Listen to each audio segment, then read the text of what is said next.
Praise the lord. April 14వ తేదీ 2024. ఈరోజు దేవుని వాక్యము, మన తండ్రి అయిన దేవుని నుండి ప్రభు అయిన యేసుక్రీస్తు నుండి మీకు కృపయు సమాధానమును కలుగునుగాక. ఎఫెసీయులకు రాసిన పత్రిక 1వ అధ్యాయం 2వ వాక్యము. మన ప్రభు అయిన యేసుక్రీస్తు యొక్క తండ్రియగు దేవుడు స్తుతింపబడునుగాక.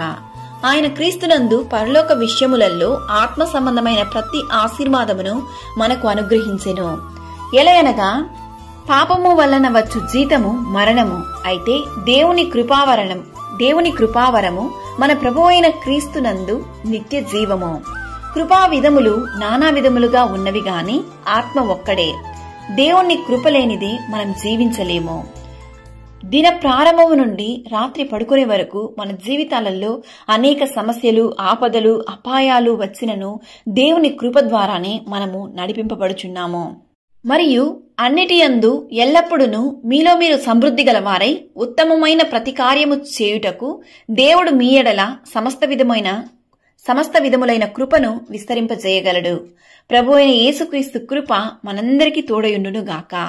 ఆమేన్. God bless you.